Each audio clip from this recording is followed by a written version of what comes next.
As the court charges Christian Fernandez with the first-degree murder of his 2-year-old brother, the court also decides to take Christian's case to an adult court.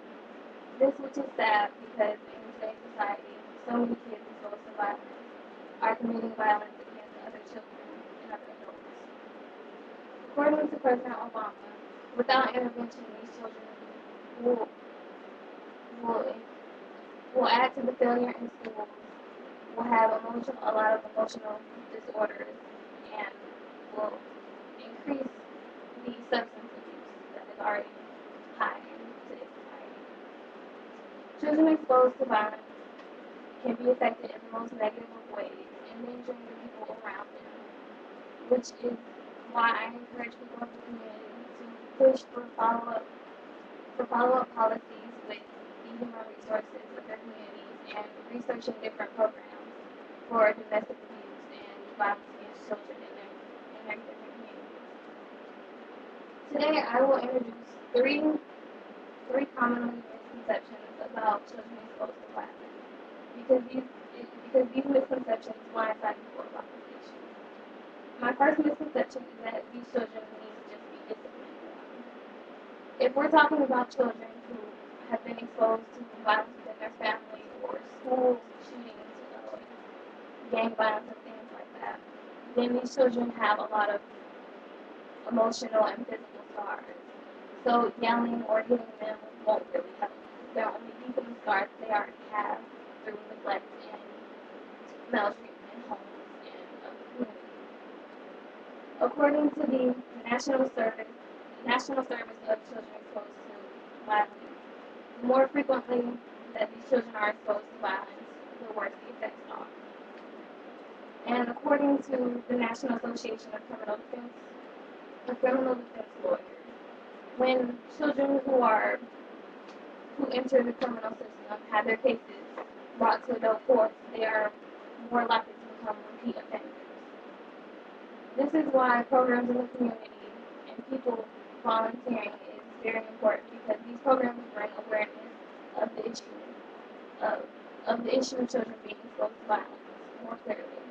In most communities, you can find crisis centers where parents can take their children or take their children and themselves, therefore help with parent counseling or just to get kids out of a stressful situation at home. There are also from the Child Abuse book by Tom Ittle. He also talks about a free art for abused children, which is a volunteer organization where volunteers can come and help children who have been exposed to violence bring out their pain and their stresses in art in a more positive way other than being destructive and causing destruction within their communities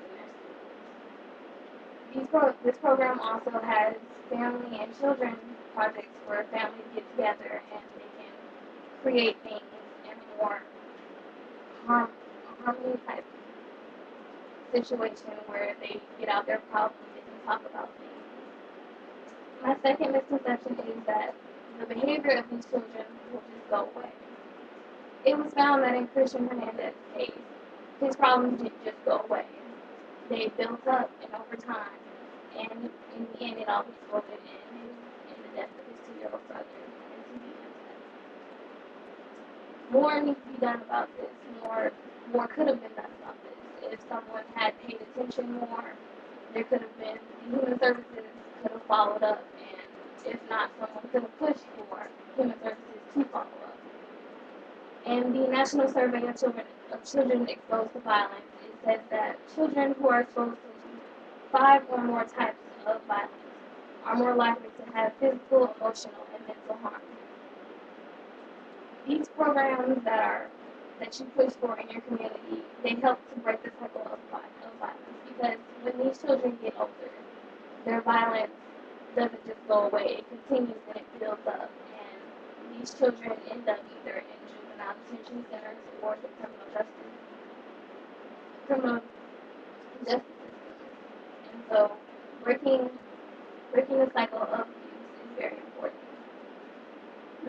There have been many acts that have been pushed in legislation as the Child Abuse Prevention and Treatment Act, which helps states to provide helpful safety for children, and also helps states to provide states with tools to help prevent these types of actions in homes, such as counseling or home intervention. My third misconception is that this does not affect your family or other families of the community, which is very false. Because in 2007, according to the Child Abuse Source Book, and it cost Americans directly $33.1 billion as far as hospitalizations, mental health, child welfare services, and law enforcement. And it also indirectly cost U.S. citizens $70.6 billion in healthcare, mental health, special education, juvenile delinquency, adult criminal justice systems. This is very serious in that when you think about is this affecting you, you don't see the bigger picture. Your children who go to school, these children also go to school, and these could be the children that your children sit next to in school. These could be your next door neighbors.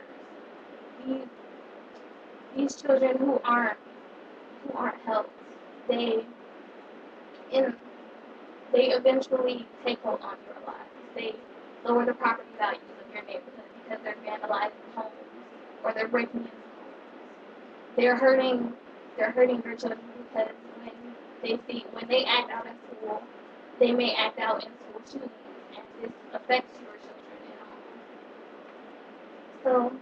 So, as you have seen, the common health misconceptions are basic representations of denial and misinforming Americans.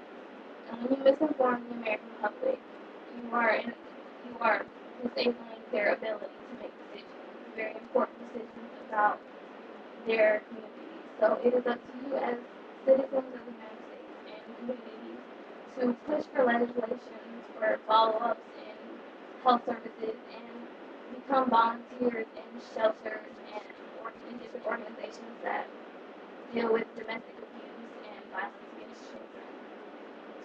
This is my issue.